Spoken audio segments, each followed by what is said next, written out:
May mga sugat na hindi nakikita ng mata, mga alaala ng pagtataksil, mga salitang binitiwan na parang sibat, mga pangyayaring paulit-ulit na bumabalik tuwing gabi. At ikaw, dala-dala mo pa rin ang bigat na yon kahit pilit mong itinatago sa ngiti. Ang katotohanan, ang hindi pagpapatawad ay parang kadena na nakapulupot sa leeg, dahan-dahang sumasakal habang pinapaniwala kang ikaw ang may kontrol. Pero ang hindi mo namamalayan, ikaw ang unti-unting kinakain ng pait ng galit ng pagkamuhi. Nakatingin ka sa iba na para bang sila ang may utang sa iyo, ngunit sa likod ng lahat, ang kaluluwa mo ang nauubos. Ganito rin ang nangyari sa kanila noon. Ang bayan ng Israel, bagamat nakatanggap ng biyaya, madalas ay bumabalik sa sama ng loob, sa paghihiganti, sa mapait na alaala ng pagkaalipin. At ikaw, hindi ka naiiba. Ilang ulit ka na bang bumangon sa umaga, ngunit ang unang pumasok sa isip mo ay ang pangalan ng taong nanakit sa iyo. Ilang beses mo nang inisip, hindi niya karapat-dapat patawarin. Ngunit tanungin mo ang sarili mo, ikaw ba'y tunay na malaya kung ang puso mo ay nakakulong pa rin sa nakaraan? Hindi ito simpleng issue ng emosyon. Ito ay laban para sa espiritu. Ang hindi pagpapatawad ay hindi lang sugat sa puso. Ito'y bukas na pintuan kung saan pumapasok ang kawalan ng kapayapaan, ang pagkawasak ng kalooban at ang unti-unting pagkabulok ng pag-asa. At dito pumapasok ang nakakagulat na katotohanan. Minsan, ang taong ayaw mong patawarin, siya ang patuloy na nagmamaniobra sa buhay mo. Hindi dahil hawak ka niya, kundi dahil hinayaan mong manatili siya sa bawat tibok ng puso mo. Nakakatawa man pakinggan, pero sa bawat sandaling ginugol mo sa pagkamuhi, ikaw ang tunay na talunan. At dito ka ngayon nakatayo, pagod, sugatan, hirap huminga sa bigat ng nakaraan. Ngunit narito ang hindi mo pa naririnig. Ang pagpapatawad ay hindi regalo para sa taong nanakit sa iyo. Ito ay susi na magbubukas ng iyong sariling kulungan. Hindi ito kahinaan. Ito ang pinakamalakas na deklarasyon na hindi ka naalipin ng nakaraan. Ang pagpapatawad ay hindi paglimot, kundi ang desisyong itigil ang pagdurugo. Kaya bakit napakahirap nito? Sapagkat ang mundo ay nagturo sa atin na ang hustisya ay laging may kabayaran, na ang sugat ay dapat gantihan ng sugat. Pero ang Diyos, siya na lumikha sa iyo may ibang tinig. Ang kanyang utos ay hindi lang para sa iba. Ito'y direktang ibinubulong sa iyo ngayon. Patawarin mo upang ikaw ay mapalaya. Ang mga salitang ito ay hindi payo lamang. Ito'y kautusang may kapangyarihang lumusob sa pinakamadilim na bahagi ng iyong kaluluwa. At dito ka mapapahinto dahil sa isang iglap, marirealize mo na ang kapatawaran na matagal mong ipinagkait sa iba ay siya ring bagay na matagal mo nang kinakailangan. At ang nakakatindig balahibong twist, ang pagpapatawad na iyon, hindi mo kailangang buuin mula sa sarili mong lakas. Sapagkat ang Diyos mismo ang magtuturo, siya ang maglalagay ng kapangyarihan, siya ang magbubukas ng pinto. Ang tanong, handa ka bang isuko ang pait na iyon? Dahil sa oras na bitawan mo, hindi lang sila ang mapapalaya. Ikaw mismo ang magsisimulang huminga ng maluwag, mararanasan mo ang kapayapaang matagal mo nang inaasam. Patawarin mo kami sa aming mga kasalanan, sapagkat kami man ay nagpapatawad sa bawat nagkasala sa amin. Ito ang malinaw na salita mula sa panalangin na itinuro mismo ni Jesus sa kanyang mga alagad, ang panalangin ng Ama namin. Ito mahirap intindihin, hindi malabo, hindi nakabalot sa malalalim na salita. Ito'y direktang utos, isang pangako at isang pintuan papunta sa kalayaan ng kaluluwa. Sa tuwing inuulit natin ang panalangin ito, sinasabi natin sa Diyos na gaya ng kanyang pagpapatawad sa atin, gayon din ang gagawin natin sa iba. Ngunit sa pagitan ng mga salita at ng aktwal na kilos, madalas ay may bangin na mahirap tawirin. At doon nagsisimula ang tunay na laban ng puso. Isipin ang panahon kung kailan ito unang ipinahayag. Ang mga alagad kasama si Jesus ay nasa isang konteksto ng matinding pang-aapi. Ang bayan ng Israel ay nasa ilalim ng pamamahala ng Roma. Marami ang naghahanap ng hustisya, ng paghihiganti, ng paglaya mula sa kamay ng mga dayuhan. Ngunit sa halip na magturo ng armas, mag-alsa o bumuo ng galit, si Jesus ay nagbigay ng isang kakaibang panawagan, kapatawaran. Ito ay isang revolusyon, hindi sa larangan ng espada kundi sa larangan ng espiritu. Ang kapatawaran ang naging sandata laban sa kapangyarihan ng kasalanan at kapangyarihan ng galit. Hindi ito pagtakas mula sa realidad.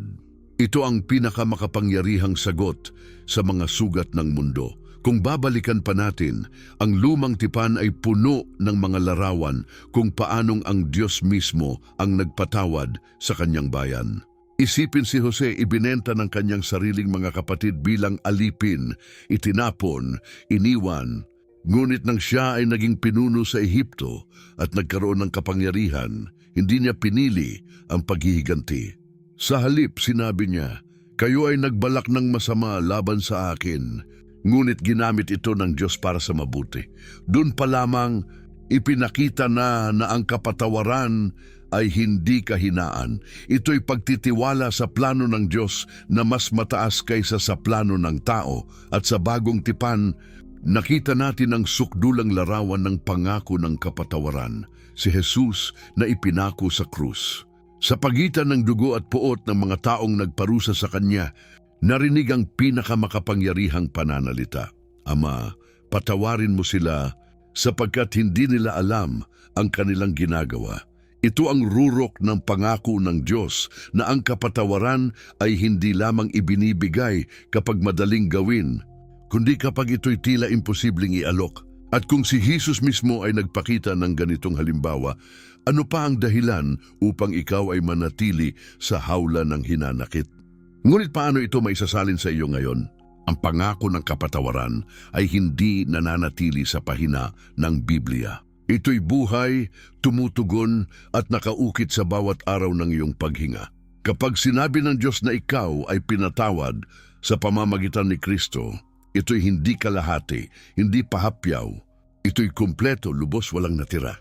At kung ganoon ng klase ng kapatawaran na ibinigay sa iyo, ang parehong espiritu rin ang nagtuturo sa iyo na magbigay ng kapatawaran sa iba.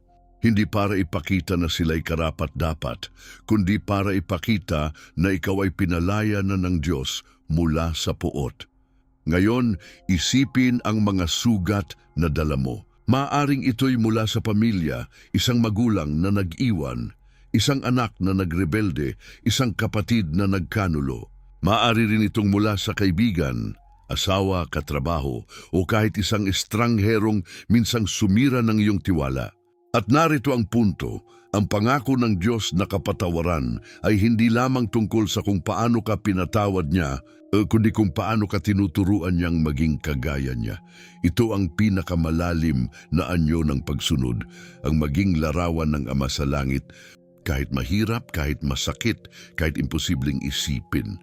Kaya huwag mong isipin na ang kapatawaran ay para lamang sa kanila na nagkasala laban sa iyo. Ang kapatawaran ay para sa iyo mismo, upang ang iyong puso ay muling makahinga, ang iyong kaluluwa ay muling makalaya. Sapagkat kapag pinili mong patawarin, binibitawan mo hindi lamang ang kasalanan ng iba, kundi pati ang kadena ng kapaitan na matagal nang nakagapos sa iyo. At dito pumapasok ang hindi maipaliwanag na kapayapaan, ang kapayapaang hindi kayang ibigay ng pera, ng mundo, ng kahit sinong tao, kundi tanging Diyos lamang. At sa bawat salitang ito, isang paalala ang lumalakas.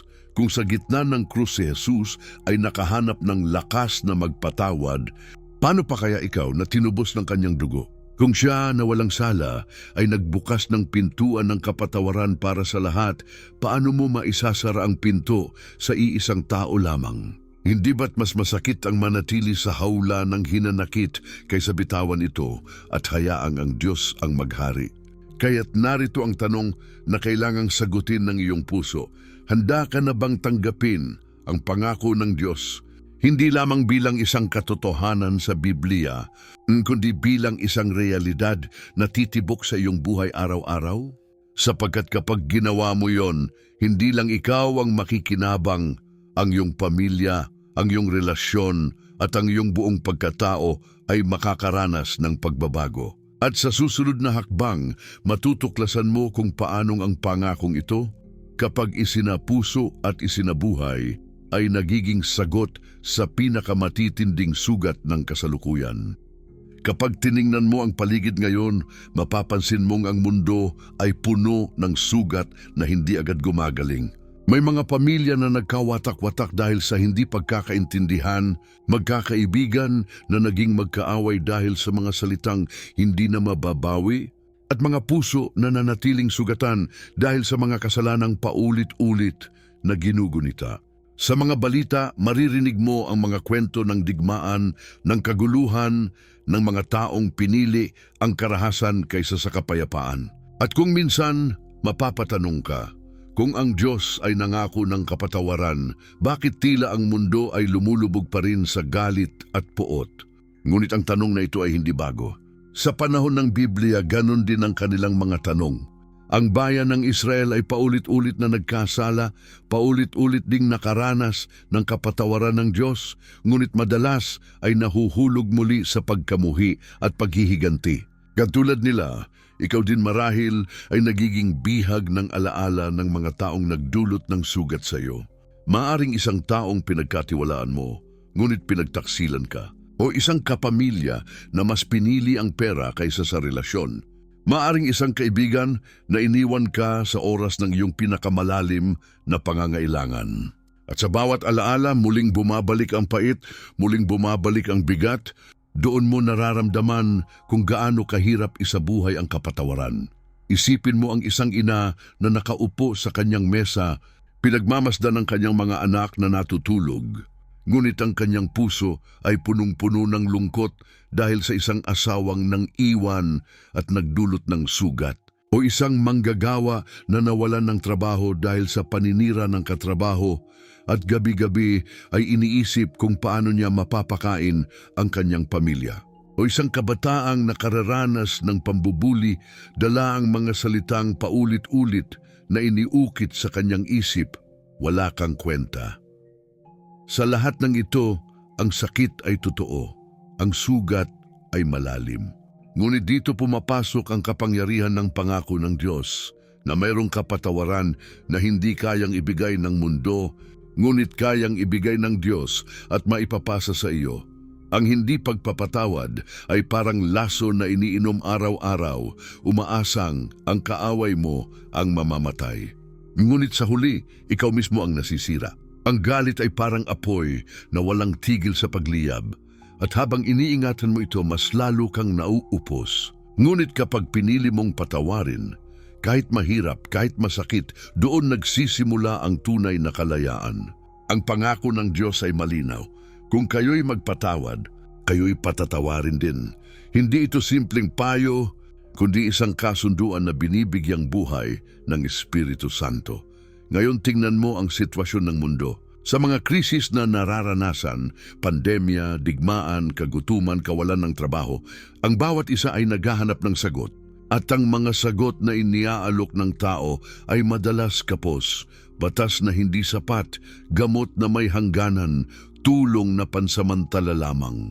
Ngunit ang kapatawaran, ito ang sagot na hindi kayang tumbasan ng anuman. Sapagkat sa bawat puso na natutong magpatawad, nabubuksan ang pintuan ng pagkakaisa, ng kapayapaan, ng bagong simula. Isang pamilya ang muling nabubuo. Isang komunidad ang muling nagiging buo. Isang bansa ang muling natututo ng kapayapaan. Lahat dahil may isa na pumiling bitawan ang hinanakit. Ngunit huwag nating ipagkamali, ang kapatawaran ay hindi nangangahulugan ng pagwawalang bahala. Hindi nito binubura ang kasalanan, hindi nito tinatanggal ang sakit.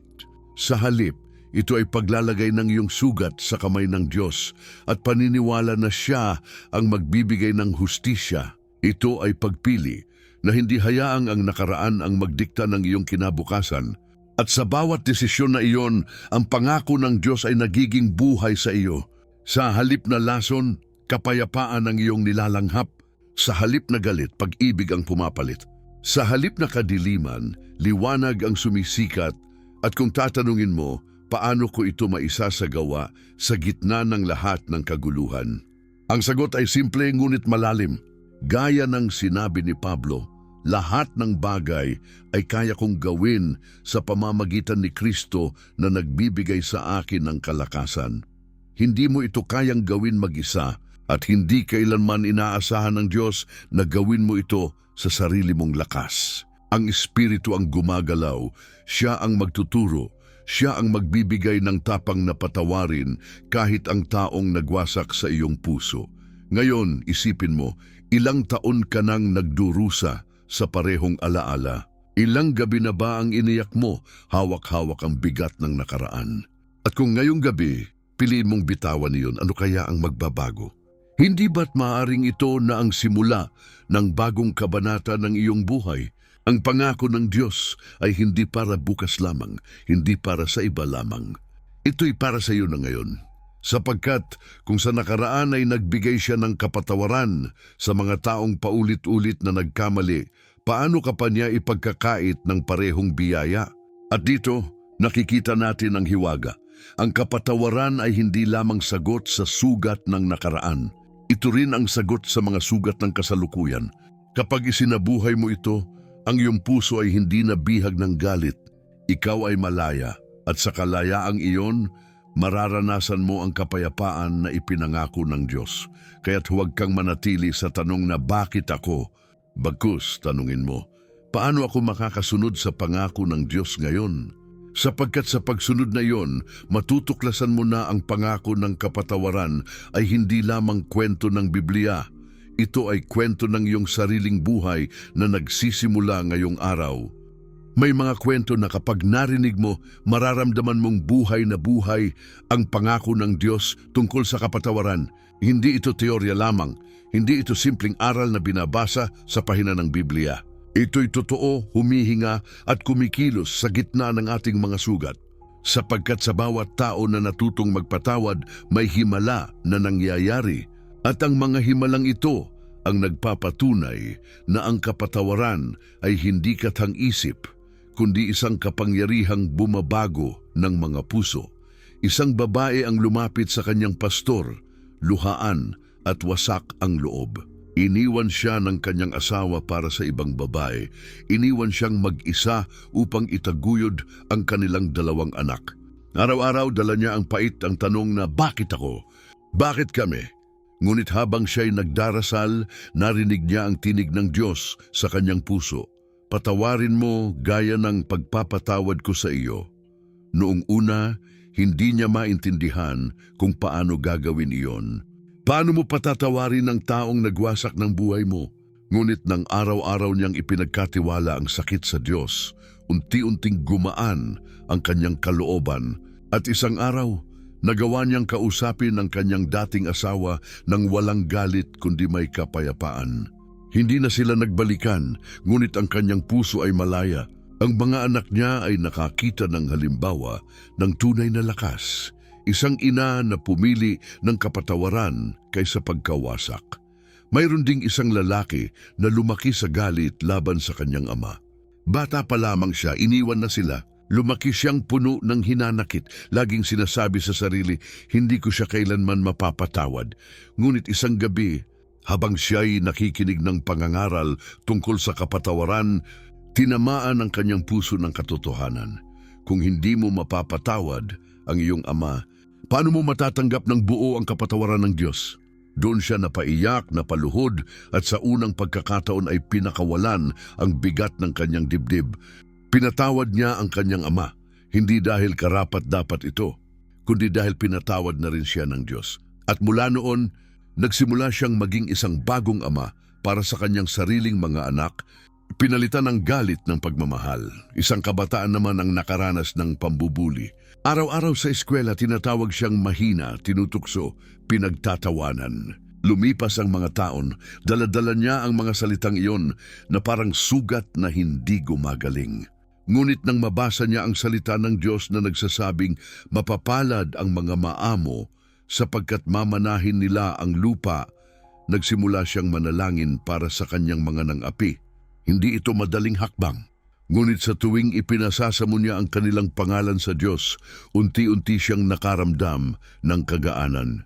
At na ngayon siya'y nagsisilbing tagapagturo sa mga kabataan. Tinuturuan silang lumaban hindi sa pamamagitan ng galit, kundi sa pamamagitan ng pagpapatawad at pagtitiwala sa Diyos. Maging sa Biblia, maraming kwento ang nagpapatunay sa kapangyarihan ng kapatawaran. Isipin mo si Esteban, ang unang martir ng iglesia. Habang binabato siya hanggang sa mamatay, hindi siya sumigaw ng sumpa, hindi siya humingi ng paghihiganti. Sa halip sinabi niya, Panginoon, huwag mo silang papanagutin sa kasalanang ito. Sa sandaling iyon, ipinakita niya na ang kapatawaran ay mas malakas kaysa sa anumang bato na maaaring tumama sa kanya. At sino ang nakasaksi ng eksenang iyon? Si Saulo, na kalaunan ay naging Pablo, isa sa pinakamalaking apostol ng Kristyanismo. Isang pagpapatawad ang nagbukas ng pintuan para sa pagbabagong hindi inaasahan. May isa pang kwento mula sa ating panahon. Isang ina sa Afrika ang nawalan ng kanyang anak dahil pinatay ito ng isang lalaking lasing. Sa paglilitis, lahat ay naghihintay na marinig ang kanyang pananalita laban sa pumatay. Ngunit sa halip na sumpa, sinabi niya, pinapatawad kita at higit pa nais kong ikaw ay maging aking anak mula ngayon. Ang buong korte ay napaiyak. Ang lalaking iyon ay bumagsak sa kanyang tuhod at tinanggap ang Diyos sa kanyang buhay. Isang kilos ng kapatawaran ang nagligtas sa isang kaluluwa mula sa kapahamakan. Ganito rin ang kwento ng isang pamilya na wasak na dahil sa alitan sa mana. Magkakapatid na hindi nag-uusap sa loob ng 10 taon. Ngunit isang araw, isa sa kanila ang nagdesisyong humingi ng tawad at magpatawad. Sa unang pagkikita, puno ng iyakan, pero sa wakas, nagbalik ang kanilang samahan. Ang dating sugat na puno ng galit ay napalitan ng halakhak, pagyakap at bagong simula. At doon muling nakita na ang pangako ng Diyos ay hindi lamang para sa iilang tao, kundi para sa lahat ng handang sumunod. Sa bawat kwentong ito, may iisang mensahe. Ang kapatawaran ay hindi imposible. Kapag ang Diyos ang gumalaw, ang puso ng tao gaano man katigas ay kayang lumambot. Ang mga sugat na akala mo'y walang lunas ay kayang hilumin.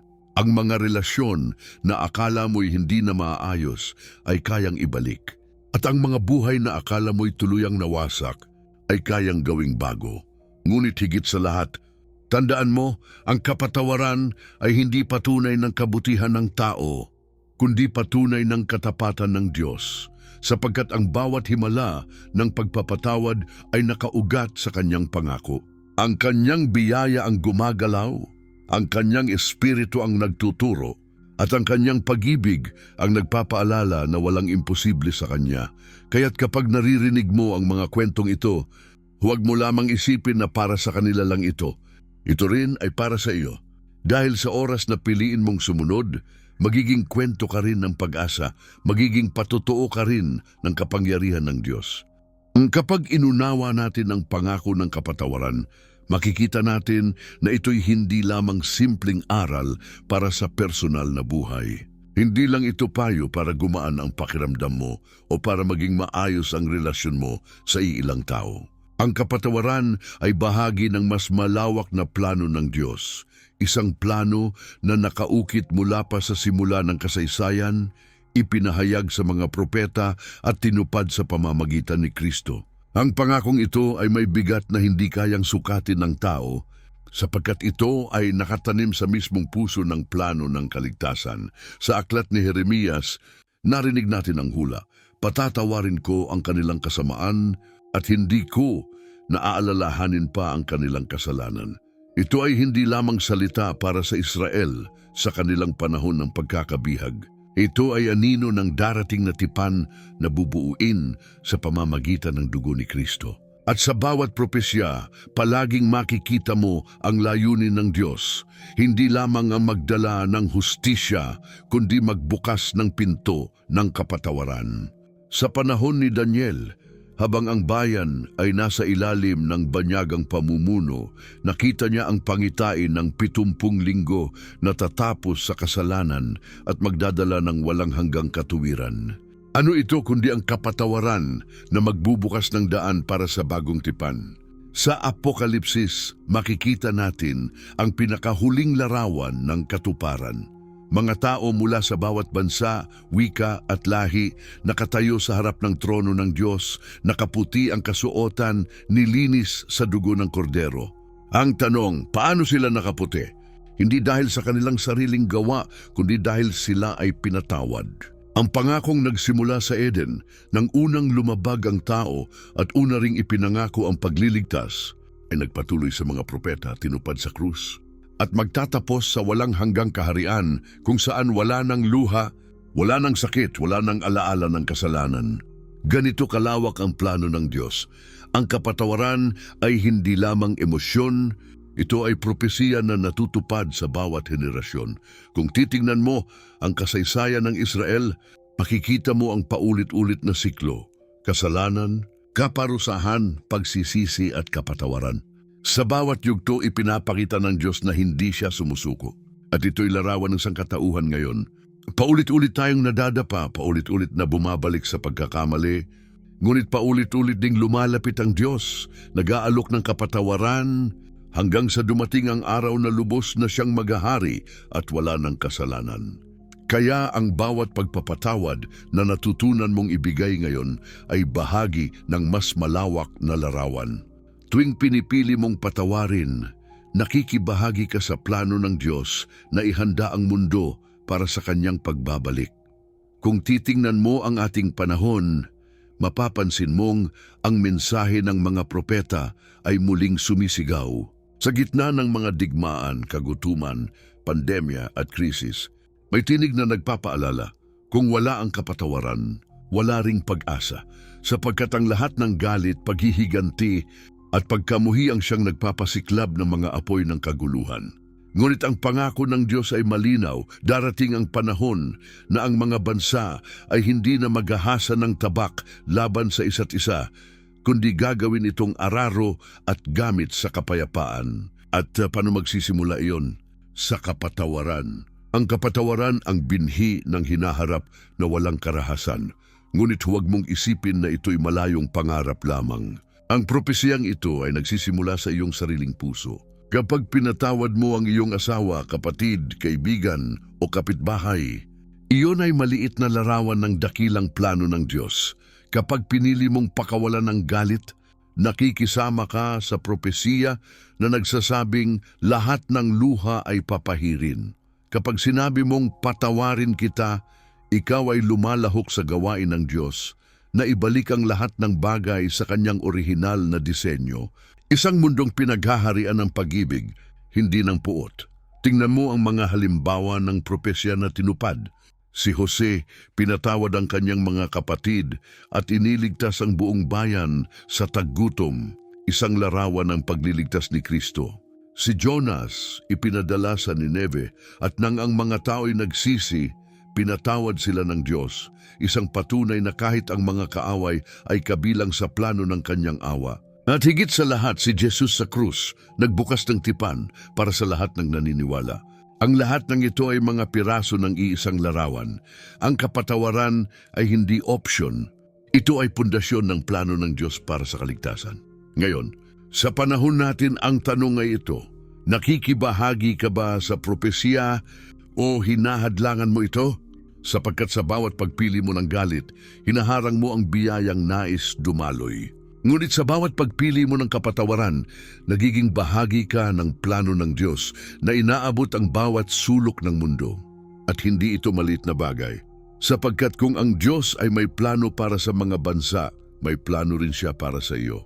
Kung ang kanyang mga propesya ay tiyak na tutupad sa hinaharap, paano pa kaya ang pangako niya na kapag ikaw ay nagpatawad, ikaw din ay kanyang patatawarin?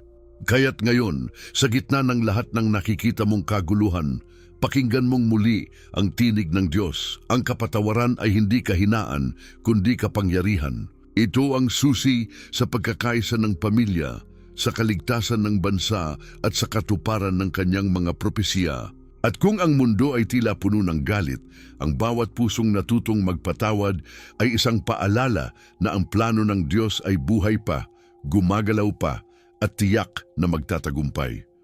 Marahil ngayon, habang nakikinig ka, may mga tanong na paulit-ulit na kumakagat sa iyong isipan. Kung ang Diyos ay tunay na nagpatawad, bakit hanggang ngayon ay may bigat pa rin sa puso ko? O baka naman, kung siya ay Diyos ng kapatawaran, bakit napakahirap para sa akin na patawarin ang mga taong nanakit sa akin? Ito ang mga tanong na halos lahat ng mananampalataya ay kinaharap sa isang punto ng kanilang buhay. At huwag mong isipin na ang pagkakaroon ng ganitong tanong ay tanda ng kahinaan ng iyong pananampalataya. Hindi, ito ay tanda ng pagiging tao. Maging ang mga propeta at lingkod ng Diyos ay minsang nagtatanong din sa gitna ng kanilang paglalakbay. Si Job, halimbawa, sa lahat ng kanyang naranasan, pagkawala ng pamilya, kayamanan at kalusugan, hindi ba't napasigaw siya, "Bakit, Panginoon?" Hindi ba't si Jeremias ay kilala bilang ang propetang umiiyak dahil sa bigat ng kalooban habang nakikita niyang tila iniwan ng Diyos ang kanyang bayan? Si Habakuk sa kanyang panalangin ay diretsong nagtanong, "Hanggang kailan, O Panginoon, ako'y dadaan sa pagdaing at hindi mo dinirinig?" O kung sila na hinirang ng Diyos ay nagkaroon ng mga tanong at alinlangan, bakit tayo'y magtataka kung minsan ay tinatanong din natin ang Diyos tungkol sa kanyang mga pangako? Ngunit narito ang katotohanan, ang mga pagdududa ay hindi palatandaan ng pagkawala ng pananampalataya. Sa halip, ito'y imbitasyon na lumalim pa. Ang tanong na bakit ay madalas nagbubukas ng pintuan sa mas malalim na pagkilala sa Diyos. Sapagkat kung hindi ka magtatanong, hindi ka hahanap ng kasagutan. At sa paghahanap mo, dun ka tinutugon ng Diyos sa paraang higit pa sa inaasahan mo. Kaya't kapag sinasabi mong, "Panginoon, kung ipinangako mo ang kapatawaran, bakit hindi ko maramdaman ito?" Tandaan mo, ang emosyon mo ay hindi sukatan ng katotohanan. Ang pangako ng Diyos ay nakatayo, kahit ang puso mo'y nanginginig sa alinlangan. Madalas din nating itanong, kung ang Diyos ay nagbigay ng kapatawaran, bakit ang mga sugat ko'y sariwa pa rin? At ang sagot ay makikita sa mismong banal na kasulatan. May panahon ng lahat. Ang Ecclesiastes ay nagsabi, may panahon para sa lahat ng bagay. Ang pagpapatawad ay maaaring isang desisyong ginagawa mo ngayon, ngunit ang proseso ng paggaling ay maaaring tumagal. Sapagkat ang kapatawaran ay hindi magic na biglang bubura sa lahat ng sakit. Ito ay hakbang ng pagsunod. At sa bawat araw na pinipili mong sumunod, dahan-dahang gumagaling ang iyong kaluluwa. Kaya't kung hindi mo agad maramdaman ang gaan, huwag mong isipin na bigo ang Diyos. Sa halip isipin mo na siya ay kumikilos, marahang hinahaplos ang mga sugat ng iyong puso hanggang sa ito'y tuluyang maghilom. Ngunit narito rin ang isang mabigat na tanong. Kung ang kapatawaran ay totoo, bakit may mga tao pa ring patuloy na gumagawa ng kasalanan? Tila walang pakialam, tila walang hustisya. Isa ito sa pinakamahirap tanggapin. Ngunit tandaan, ang kapatawaran ay hindi nangangahulugang wala ng hustisya. Ang Diyos ay banal at makatarungan at may takdang araw na lahat ay haharap sa kanyang paghuhukom. Ngunit sa ngayon, ang kanyang biyaya ay bukas pa rin para sa lahat upang walang sino man ang mapahamak. Ang mga taong nakasakit sa iyo ay may sariling laban sa Diyos. Hindi mo kailangan akuin ang kanilang kabayaran sapagkat may Diyos na makatarungan na kikilos sa tamang panahon. Ang tungkulin mo ay bitawan ang galit at hayaang siya ang gumawa ng hustisya. Marahil iniisip mo rin, baka naman ang pagpapatawad ay simpleng pagbabaliwala sa ginawa nila. Ngunit hindi. Ang kapatawaran ay hindi paglimot sa kasalanan, kundi paglalagay ng hustisya sa kamay ng Diyos. Ang kapatawaran ay hindi pagtanggi na may sugat. Ito'y pagdedeklara na hindi na ikaw ang magdadala ng sugat na yon. Sa pamamagitan nito, hindi mo tinatanggal ang bigat ng kanilang ginawa, kundi ibinibigay mo sa Diyos ang bigat na yon, sapagkat siya lamang ang kayang magdala nito ng walang pagkawasak. At kung minsan, sa sarili mo nagtatanong ka, patawad nga ba talaga ako ng Diyos? Sa tuwing bumabalik ang alaala ng iyong mga pagkakamali, tila bumabalik din ang bigat ng kahapon. Ngunit pakinggan mong mabuti ang kanyang salita. Kung ipahahayag natin ang ating mga kasalanan, siya'y tapat at banal upang tayo'y patawarin. Hindi ito nakasalalay sa iyong kabutihan, kundi sa kanyang katapatan. Kaya't kapag pinatawad ka ng Diyos, wala nang makapaghihiwalay sa iyo mula sa kanyang pagmamahal. At kung pinatawad ka na niya, paano mo pa ipagkakait ang kapatawaran sa iba? Ang lahat ng tanong na ito, bakit ako naghihintay? Bakit ako sugatan pa rin? Bakit sila'y tila walang hustisya? Lahat ng ito ay may iisang sagot. Ang panahon ng Diyos ay iba sa panahon ng tao. Ang kanyang kapatawaran ay tiyak, ngunit ang bunga nito ay maaaring dumating ng unti-unti. At ang mga taong hindi pa nagbabayad sa kanilang kasalanan ay haharap sa Diyos sa tamang araw. Sa ngayon, ikaw ay tinatawag na magtiwala, maghintay, at patuloy na sumunod, kaya't kung may alinlangan pa rin sa iyong puso, huwag kang matakot. Ang iyong pagdududa ay hindi hadlang para sa Diyos. Sa halip, ito'y pagkakataon para maranasan mo ang mas malalim na katotohanan ng kanyang pangako. Sapagkat kahit ikaw ay nagtataka, ang kanyang salita'y nananatili, ang kapatawaran ay totoo, ito'y ibinigay na at ito'y nakalaan para sa iyo. Kung hanggang ngayon ay dinadala mo pa rin ang bigat ng hindi pagpapatawad, ito ang sandali kung saan kailangan mo nang malaman na ang pangako ng Diyos ay hindi lamang salita sa papel. Ito'y isang paanyaya upang isabuhay mo mismo araw-araw sa gitna ng iyong mga sugat at pangamba. Ang kapatawaran ay hindi ideya lamang na maganda pakinggan sa simbahan. Ito ay praktikal, totoo, at dapat makita sa iyong mga kilos at pananalita. At kung tinatanong mo kung paano sisimulan, narito ang unang hakbang. Kilalanin muli ang pangako ng Diyos. Sinabi ni Jesus, kung kayo'y magpatawad sa mga tao sa kanilang mga kasalanan, patatawarin din kayo ng inyong Ama sa langit. Ito ang pundasyon ng lahat. Ang katiyakan na ang kapatawaran na natanggap mo mula sa Diyos, ang parehong kapatawaran na kaya mong ibigay sa iba. Sa unang hakbang, kailangan mong ipahayag ang pangako araw-araw. Huwag mo lamang itong isipin. Sabihin mo ito ng malakas.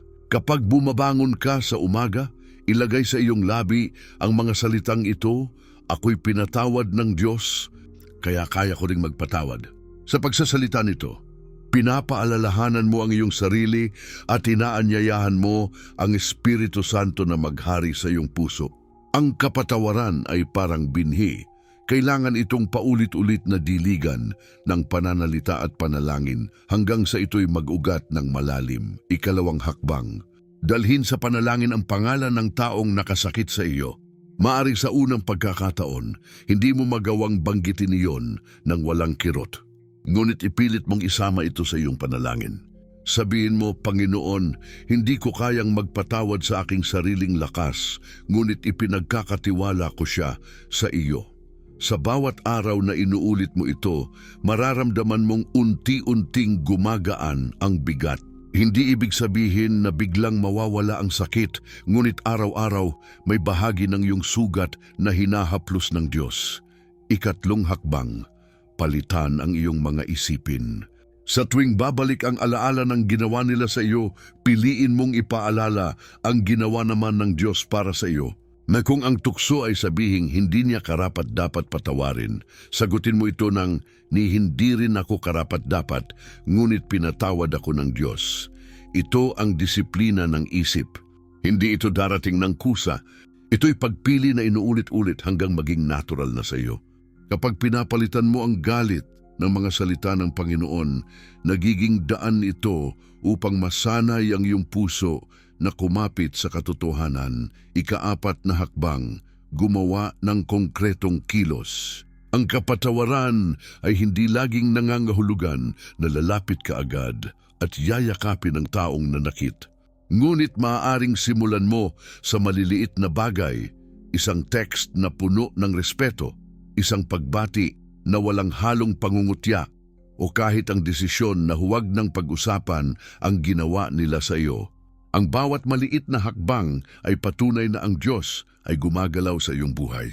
At tandaan, ang kilos ng kapatawaran ay hindi para ipakita na sila'y tama, kundi para ipakita na ikaw ay pinalaya na ng Diyos. 5, pasalamatan ang Diyos bago mo pa makita ang bunga. Ito ang pananampalataya na hinahanap ng Diyos sa iyo. Kapag sinabi mong, "Salamat Panginoon dahil gumaling na ang puso ko," kahit hindi mo pa nararamdaman, binubuksan mo ang pintuan para ang kapatawaran ay tuluyang maging totoo sa iyo. Ang pasasalamat ay parang ilaw na sumusunog sa kadiliman ng hinanakit. Ito ang nagpapaalala na hindi mo ginagawa ito mag-isa, kundi kasama mo ang Diyos sa bawat hakbang. Ngayon, isipin mo ang isang ina na may anak na laging sumusuway. Araw-araw, dala niya ang sakit ng pagiging hindi pinakikinggan. Ngunit sa halip na patigasin ang puso niya, pinili niyang ipanalangin ang kanyang anak at bawat araw, nagiging mas maamo ang kanyang tinig, mas puno ng pasensya ang kanyang kilos. Sa kalaunan, ang anak ay lumapit at humingi ng tawad. At nagsimula ang panibagong yugto ng kanilang relasyon. Ganito rin ang maaring mangyari sa iyo.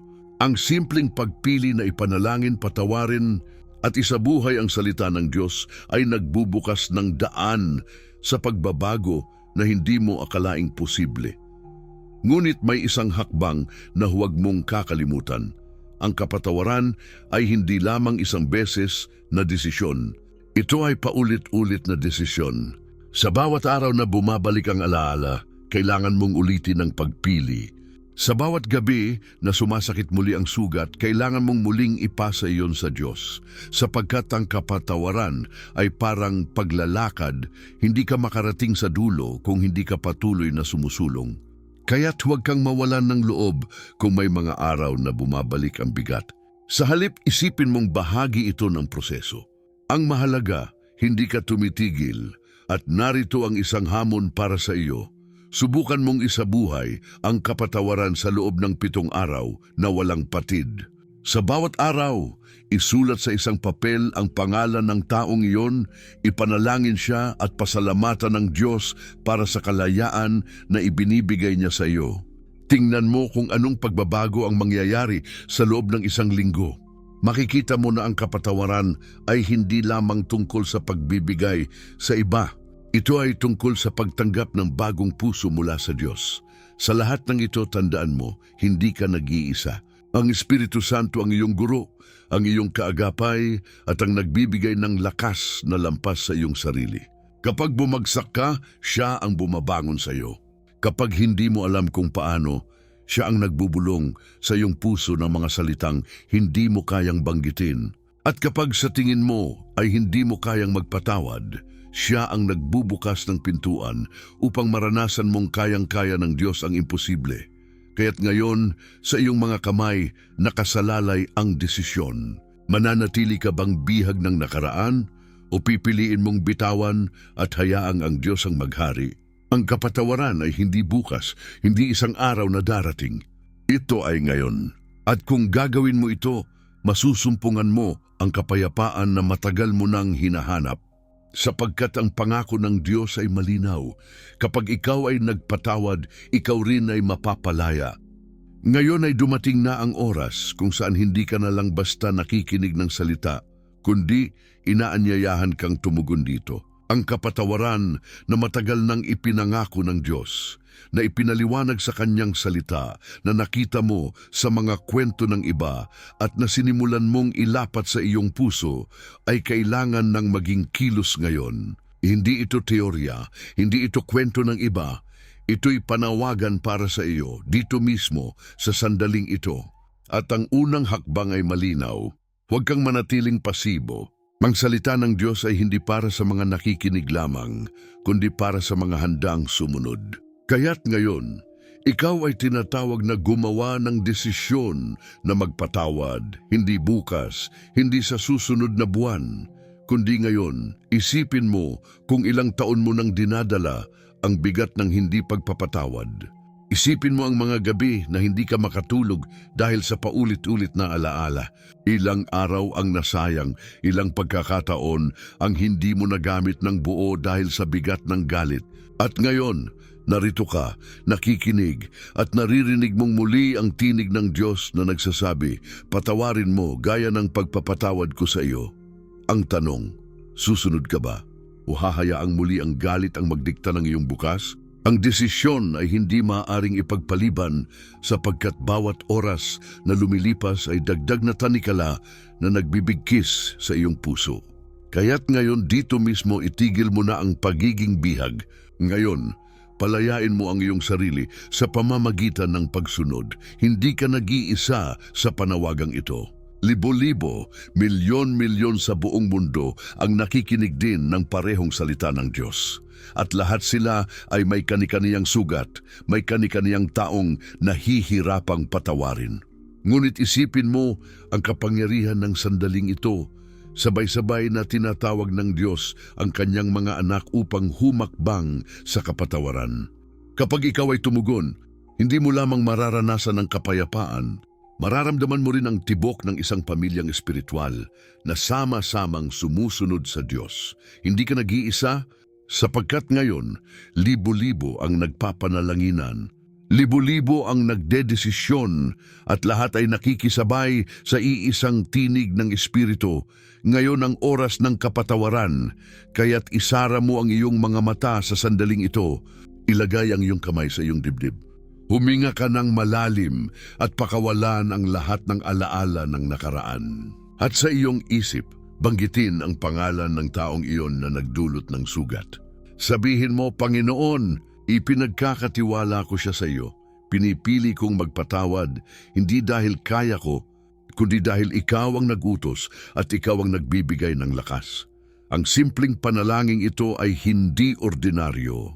Ito ay nagbubukas ng pinto ng kalayaan, nagiging deklarasyon sa langit at lupa na ikaw ay anak ng Diyos na sumusunod kahit mahirap, kahit masakit. Ngunit huwag lang huminto sa iyong sarili. Ang panawagan ng Diyos ay laging mas malawak kaysa sa iyong personal na mundo.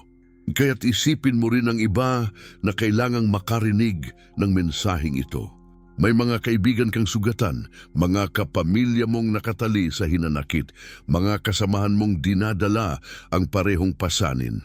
Huwag mong hayaan na ikaw lamang ang makaranas ng kalayaan na ito. Ibahagi mo sa kanila ang salita, ipadama mo na may pag-asa, ipaalam mo na ang kapatawaran ng Diyos ay totoo. Sa pagbabahagi mo, nagiging bahagi ka ng paggalaw ng Diyos upang palayain ang mas marami pa. Ngayon, ito ang iyong hamon. Huwag mong hayaan na matapos ang video na ito nang hindi ka tumutugon. Kung kaya mong magsulat sa mga komento ng isang simpleng deklarasyon ng pananampalataya, pinipili kong patawarin, gawin mo ito. Hindi ito simpleng salita. Ito ay pampublikong patotoo na ikaw ay sumusunod sa Diyos. Kapag isinusulat mo ito, hindi lamang ikaw ang nagiging malaya. Ikaw ay nagiging inspirasyon sa iba na mahirap ding magpatawad. Ang ngayong simpleng pagsunod ay maaaring maging dahilan para ang iba ay sumunod din. At kung may bagay man na matagal mo ng hawak, takot, galit, sakit, alaala ng pagtataksil, ito na ang sandali upang ilagay ito sa kamay ng Diyos. Wala kang kayang gawin upang baguhin ang nakaraan, ngunit may kapangyarihan ka ngayon na baguhin ang iyong hinaharap sa pamamagitan ng isang desisyon, ang magpatawad. Ang Espiritu Santo ang kasama mo, ang Diyos ang gumagabay, at si Kristo ang nagbigay ng halimbawa. Hindi mo ito ginagawa mag-isa. Ikaw ay tinatawag, pinapalakas, at binibigyan ng bagong simula, kaya't huwag mo nang ipagpaliban. Ang araw ng kalayaan ay ngayon, ang oras ng kapatawaran ay ngayon. At kung susunod ka sa panawagan ng Diyos, masusumpungan mo ang kapayapaang hindi kayang ibigay ng mundo kundi ng Diyos lamang. Ngayon, tumayo ka sa pananampalataya. Ngayon, pakawalan mo ang galit. Ngayon, tanggapin mo ang kapatawaran at ibigay mo rin ito. Ito ang tunay na simula ng kalayaan. Isara mo ngayon ang iyong mga mata, ilagay ang iyong kamay sa iyong dibdib, at hayaan mong ang presensya ng Diyos ang bumalot sa iyo. Sa sandaling ito, hindi ka lamang nakikinig ng salita, nakikisama ka sa isang panalangin na umaabot sa langit, isang panalangin na dinirinig ng Diyos na tapat at makapangyarihan. Tayo ay lumalapit hindi sa sarili nating katuwiran, kundi sa biyaya ng Kordero na nagbigay ng kanyang buhay upang tayo ay mapatawad. Kaya't sama-sama tayong hihingi, sama-sama tayong magpapahayag, at sama-sama tayong tatanggap ng pangako ng kapatawaran na ibinigay ng Diyos. Ama naming nasa langit, narito kami ngayon sa iyong harapan. Dala namin ang aming mga sugat, ang aming mga pagkakamali, ang aming mga kasalanan. Dala rin namin ang bigat ng mga alaala ng mga taong nakasakit sa amin. Ngunit sa oras na ito, inaangkin namin ang iyong salita. Kung kayo'y magpatawad sa mga tao, batatawarin din kayo ng inyong Ama sa langit. Kaya't Ama, ngayon pa lang kami ay nagpapahayag, pinipili naming magpatawad. Binipili naming bitawan ang hinanakit. Binipili naming sundin ang iyong tinig, kahit mahirap, kahit masakit. Sapagkat alam naming sa aming pagsunod, ikaw ang gumagawa ng himala. Panginoon Jesus, salamat sa iyong dugo na tumubos sa amin. Salamat sa iyong halimbawa sa krus. Nang sinabi mong Ama, patawarin mo sila sapagkat hindi nila alam ang kanilang ginagawa. Sa pamamagitan ng iyong mga salita, natutunan naming ang kapatawaran ay mas mataas kaysa sa hustisya ng tao. Kaya ngayon, Panginoon, isinusuko namin sa iyo ang lahat ng aming sugat. Pinapatawad namin ang mga taong nagkanulo, nanakit, ng abuso o nagtaksil. Pinapatawad namin hindi dahil sila'y karapat-dapat, kundi dahil ikaw ay karapat-dapat sundin. Pinapatawad namin sapagkat ikaw ang unang nagbigay ng kapatawaran sa amin. Espiritu Santo, ikaw ang aming lakas. Sa oras na ito, pumasok ka sa bawat pusong nananalangin. Hipuin mo ang sugat na matagal nang nakatago, ang sugat na inilihim sa iba, ang sugat na gabi-gabing pinapasan. Hayaan mong ang iyong kapangyarihan ang maging gamot, ang iyong pag-ibig ang magbigay ng kagalingan at ang iyong kapayapaan ang pumalit sa galit. Dalhin mo ang bawat isa sa kalayaan na tanging ikaw lamang ang makapagbibigay. At sa bawat pusong handang sumunod, lagyan mo ng bagong awit, awit ng kapatawaran, awit ng pasasalamat, awit ng kalayaan. Ama, naririto rin ang aming mga pamilya. Marami sa kanila ang sugatan, maraming relasyon ang wasak. Idinudulog namin ang mga mag-asawang hindi na magkausap, mga anak na galit sa kanilang magulang, mga kapatid na hindi na nagkikita. Sa pangalan ni Jesus, idinideklara namin na ang kapatawaran ay dadaloy sa kanilang tahanan. Pawin mo ang galit, palitan mo ng kapayapaan. Ang bawat sambahayan na nakikinig ngayon ay maging lugar ng pagpapatawad, lugar ng pagkakasundo, at lugar ng muling pagsisimula. Idinudulog din namin ang mga sugat ng aming bayan at ng mundo. Sa mga digmaan na nagpapatuloy, sa mga komunidad na hati, sa mga puso na puno ng pagkamuhi, Panginoon, ibuhos mo ang iyong espiritu ng kapatawaran. Huwag mo kaming hayaang maging alipin ng galit at paghihiganti. Sa halip, gawin mo kaming mga kasangkapan ng iyong kapayapaan. Turuan mo kaming magmahal kahit mahirap, magbigay kahit masakit, at magpatawad kahit tila imposibleng gawin. Ngayon, Ama, kami ay sama-samang humihingi ng kagalingan. Sa mga sugat ng puso, magdala ka ng kalayaan. Sa mga sugat ng katawan, magdala ka ng kagalingan. Sa mga sugat ng isip, magdala ka ng kapayapaan. Idinideklara namin sa pangalan ni Jesus na ang bawat bigat ng hindi pagpapatawad ay nahuhulog na ngayon. Idinideklara namin na ang bawat tanikala ng galit ay napuputol. Idinideklara namin na ang bawat pusong sugatan ay gumagaling sa kapangyarihan ng iyong salita. At ngayon, Ama, sa harap mo, ipinapahayag namin kami ay malaya. Hindi na kami bihag ng nakaraan. Hindi na kami alipin ng sakit. Kami ay mga anak ng Diyos na pinatawad, kaya kaya ring magpatawad. Sa pamamagitan ng iyong biyaya, kami ay nakatayo ng may kapayapaan at kalayaan. At sama-sama naming sinasabi, salamat Panginoon, dahil ang iyong pangako ng kapatawaran ay totoo. Ngayon sa mga nakikinig at nananalangin, Sumabay ka sa amin sa isang simpleng deklarasyon. Pinatawad ako ng Diyos, kaya pinapatawad ko rin. Ulitin mo ito, ipahayag mo ito, isulat mo ito kung kinakailangan. Sapagkat sa oras na ito, ang langit ay sumasaksi at ang Diyos ay nagbubukas ng bagong kabanata para sa iyo. At bilang isang pamilya ng pananampalataya, tayo ay sama-samang nagsasabi, Amen, ako'y naniniwala. Amen, ako'y pinalaya. Amen, ako'y pinatawad at nagpapatawad. Ngayon na tayo'y nanalangin, hayaan mong ang puso mo ay mapuno ng katahimikan na tanging ang Diyos lamang ang makapagbibigay.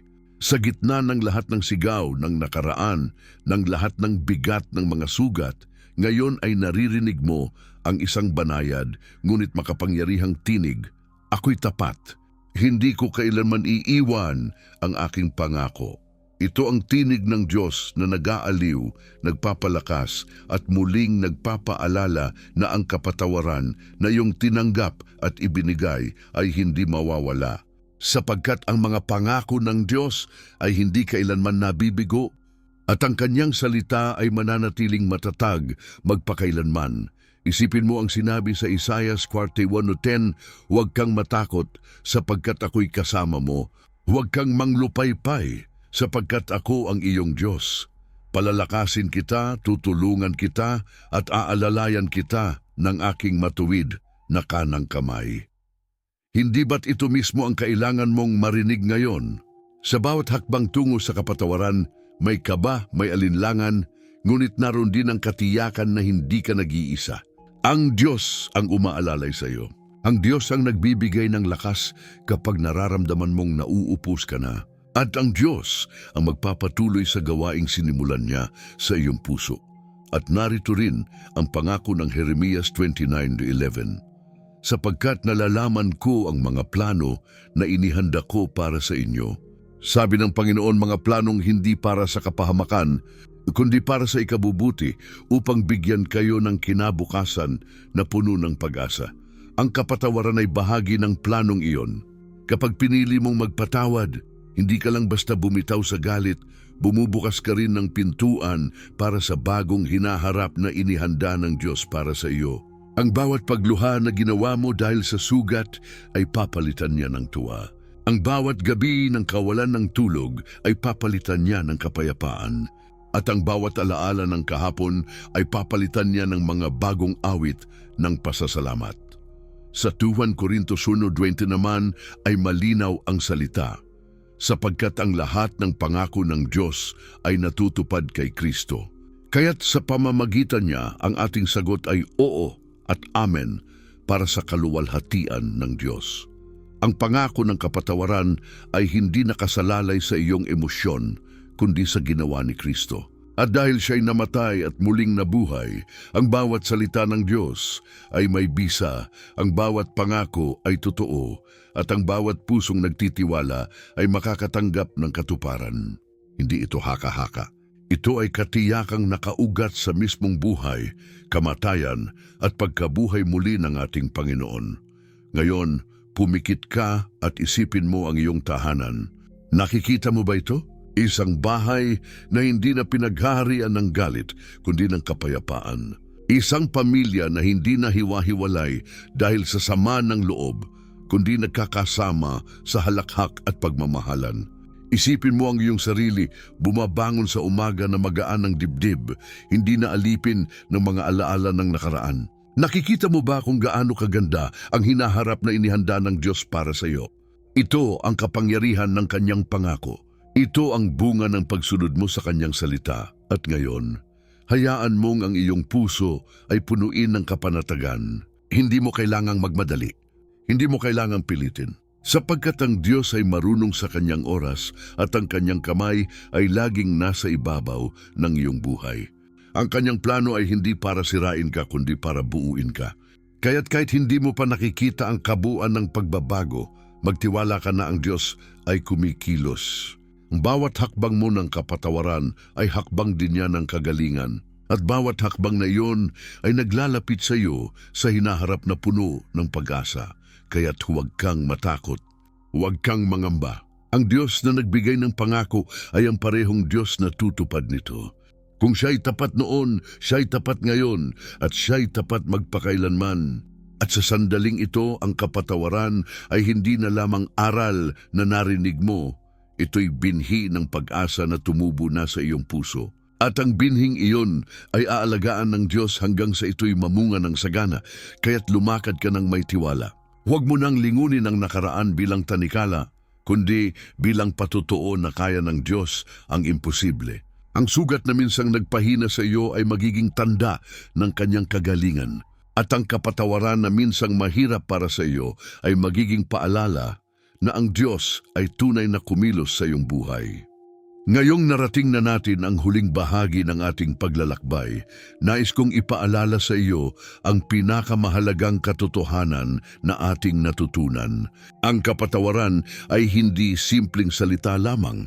Ito'y pangako ng Diyos na isinasabuhay mo sa bawat araw. Mula sa krus kung saan si Jesus mismo ay nagsabi, Ama, patawarin mo sila, hanggang sa iyong sariling puso na ngayon ay handang bumitaw sa bigat ng nakaraan, malinaw na nakita natin ang kapatawaran ay daan ng kalayaan. Ito ang susi upang ang iyong kaluluwa ay hindi na maging bihag ng galit, kundi mapuspos ng kapayapaan na galing sa Diyos. Ngayon, sa ilang sandali, balikan natin ang lahat. Nagsimula tayo sa matinding bigat ng sugat at alaala at natutunan natin na ang hindi pagpapatawad ay tanikalan na pumipigil sa iyo. Ngunit nakita rin natin na ang Diyos ay nagbigay ng pangako. Kung ikaw ay magpapatawad, ikaw rin ay patatawarin. Naramdaman mo na hindi ito madaling hakbang, ngunit posible sa biyaya ng Espiritu Santo.